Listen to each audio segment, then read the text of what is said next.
Top quality और consistent performance के लिए सिर्फ सिल्वर पंप। टॉप क्वालिटी और कंसिस्टेंट परफॉर्मेंस के लिए सिर्फ सिल्वर पंप, नाम याद रखना। युवा आमदार रोहित पवार आपल्यासोबत आपण त्यांच्याशी बोलणार आहोत। TV9चं कॉन्क्लेव्ह झालं। या कॉन्क्लेव्हमध्ये देवेंद्र फडणवीस यांनी महत्त्वाचे मुद्दे मांडले। ते म्हणले की वाल्मिक कराड यांचे हेच मेन सूत्रधार होते, त्यामुळे त्यांना शिक्षा होणं अत्यंत गरजेचं होतं। नाही, ते तर मेन सूत्रधार हे आधीपासून आम्ही सांगत होतो।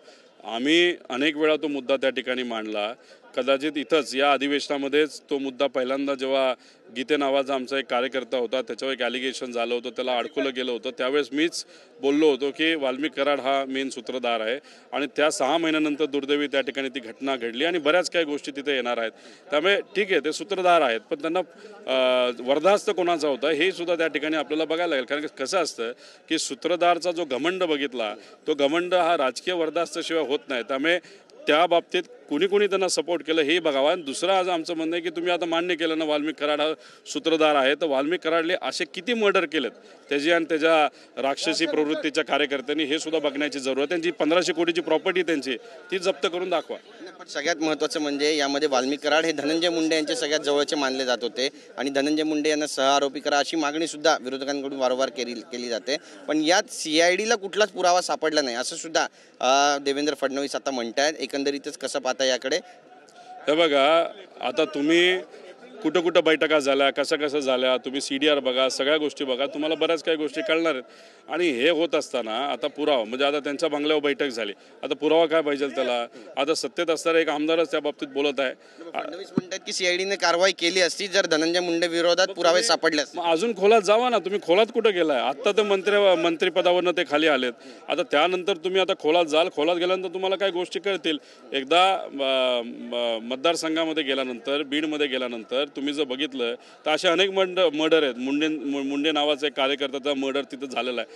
त्या खोलामध्ये जावा, चर्चा करा, एन्क्वायरी वेगळी लावा, मग तुम्हाला खऱ्या गोष्टी पुढे येणार आहे। आता तुम्ही त्यांच्यावर फोकसच ठेवला नव्हता। अबू आझमींनी जे स्टेटमेंट केलं संभाजीराजेंबद्दल, औरंगजेबाचं उदात्तीकरण केलं, यानंतर आता देवेंद्र फडणवीसांनी प्रतिक्रिया दिली आहे की ते जाणून बुजून औरंगजेबाबद्दल बोलले आणि त्यामुळे लोकशाही मार्गाने त्यांचा तिथे इलाज करावा लागला। जाणून बुजून ते म्हणले, आता काय विषय नसताना सुद्धा ते बोलले। उलट आज महत्त्वाची चर्चा चालू होती आणि त्याच्यात ते बाहेरून बोलले। तर आमचा आक्षेप असा आहे की BJPनेच सांगितलं त्यांना बाहेरून बोलायला, असा आमचा आक्षेप आहे। आणि कारण का ह्याच्या आधी सुद्धा काही महत्त्वाचा विषय चालू होता तेव्हा असंच काहीतरी ते बोलले होते। त्यामुळे पार्टी नाही, SP पार्टीबद्दल मला काय बोलायचं नाही, पण व्यक्ती म्हणून ते B टीमसारखंच वागतात असं आमचं मत आहे। काल छावा चित्रपटाचं स्क्रीनिंग आदिती तटकरे यांच्याकडून ठेवण्यात आलं होतं, मात्र त्या ठिकाणी शिवसेनेचे जे आमदार आहेत ते अनुपस्थित राहिले। बऱ्याच चर्चा होत आहेत। कोरटकर आणि सोलापूरकर याच्यावर कारवाई होत नसावी, जसं आम्ही नाराज आहे, महाराष्ट्र नाराज आहे, तसं शिंदे गटाचे पण काही आमदार नाराज असतील। नक्कीच। आणि पालकमंत्री पदाचा जो वाद आहे तो सुद्धा कुठेतरी विकोपाला पोहोचला म्हणावा, कारण आता टोकाची भूमिका रायगडच्या 3ही शिवसेनेच्या आमदारांनी घेतलेली आहे। DPDCच होऊ देणार नाही रायगडमध्ये असं पवित्र त्यांनी घेतल्याचं बोललं जातंय। कसं पाहता याकडे? जिरवाजिरवी चालली, भांडणं चालली आहेत, आपापसात सगळ्या गोष्टी चालल्यात, वरच्या लेवलला खालच्या लेवलला। ह्यात सामान्य लोक मात्र तिथं अडचणीत येतात। सगळ्यांना पालकमंत्री पद पाहिजे का? कारण निधी मोठा असतो, बऱ्याच काही गोष्टी करता येतात। त्यामुळे हे जे काय चाललंय फक्त स्वहितासाठी चाललंय असं आमचं मत आहे। फडणवीसांचं कालचं स्टेटमेंट आहे की कोरटकर आणि आमचा काही संबंध नाही, त्याला दंड होणार, त्याला शिक्षा होणार। धरा ना मग त्याला, मध्य प्रदेशमध्ये आहे, इंदोरमध्ये आहे असं म्हणतात। आता गाड्या घेऊन गेलाय तो, जे CBI आणि EDकडे गाड्या होत्या, एवढी महागडी गाडी घेऊन सुद्धा तुम्हाला पकडता येत नाही। आणि मध्य प्रदेशमध्ये भाजपचं सरकार आहे, त्यामुळे फोन करून पकडा आणि आत टाका। आणि सोलापूरकरला तो बोलल्यानंतर तुम्ही त्याला पद दिलं, त्याचं काय तुम्ही सांगणार आहे? नक्कीच। राम कदम आणि भास्कर जाधव यांच्यामध्ये विधानभवनातच तूतूमय झाली आहे आणि विधानसभेचं सदस्यत्व उद्धव ठाकरेंकडे नसताना सुद्धा राम कदम यांनी त्यांच्यावरती टीका केली। भास्कर जाधव म्हणाले की मी पाहून घेईन तुम्हाला।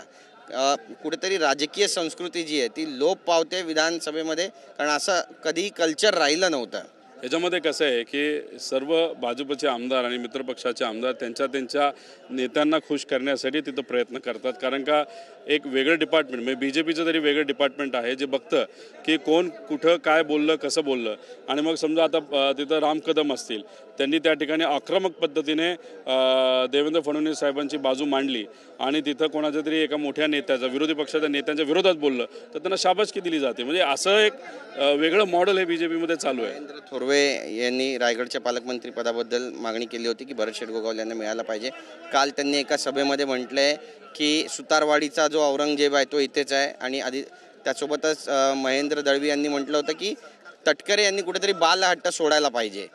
हा वाद टोकाला पोचतो असं म्हणावं. औरंगजेबाची उपमा दिली आहे सुनील तटकरे यांनी. ही तर सुरुवात आहे. थोड्या दिवसांनी कपडे फाडलेले सुद्धा तुम्हाला बघायला मिळेल. हे लोकसुद्धा डोळ्याने बघणार आहेत. त्यानंतर लोकच ठरवणार आहेत की अरे या फसव्या सरकारने म्हणजे फसून सत्तेत आलेल्या सरकारने आता हे कहरच त्या ठिकाणी गाठलेलं आहे आणि योग्य वेळेस लोकच उत्तर देतील असं वाटतं. सत्ताधारी तुमच्याबद्दल सुद्धा आक्रमक होत आहे, हक्कभंग आणणार अशा चर्चा सुरू झाल्या आहेत, काय म्हणाल? हक्कभंग येऊ द्या. एका पत्रकारांनी मला विचारलं, महिला पत्रकारांनी, की एका महिलेने एका आमदाराबद्दल एका मंत्र्याबद्दल त्या ठिकाणी कुठेतरी एक कंप्लेंट केलेली आहे. आम्ही सांगितलं की कुणी महिला असेल आमच्यापाशी तर त्या आल्या तर आम्ही त्यांना न्याय देण्याचा प्रयत्न करू. आता कुठलीही महिला असेल अन्याय होत असेल तर आम्ही न्याय देण्याचा प्रयत्न करणार. आणि याच्यावर जर हक्कभंग आणला जात असेल तर हक्कभंग आणल्यानंतर बघू. रोहित पवारांना हक्कभंगाचा कुठला फरक पडतो का? मला कशाचाच पडला नाही. मला कारवाई झाल्याचा पडला नाही. कशा का मी चुकत नाही आणि मी विचाराला पक्का असल्यामुळे माझ्याकडनं चुका त्या बाबतीत कुठं होत नसतात. इथं कुठं मी चुकलं. एखादी महिला तिचा अन्याय होत असेल तर तिची बाजू मांडण्याचा प्रयत्न त्या ठिकाणी केला. आता ते पूर्वीची केस का आत्ताची केस, मग ते काय होतं, कसे फोटो होते, काय होतं, हे सगळंच आता आपल्याला बघावं लागेल. आमच्याशी बातचीत केल्याबद्दल. तर आपण पाहतोय की हक्कभंग जरी आला तरी मला कुठलाही फरक पडत नाही कारण मी चुकत नाही असा दावा रोहित पवार करतात. कॅमेरा पर्सन रोहन पवारसह गिरीश गायकवाड, TV9 मराठी, मुंबई.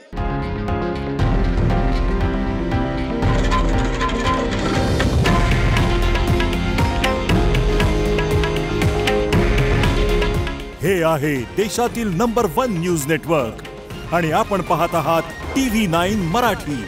काळजी तुमची, हित महाराष्ट्राचं.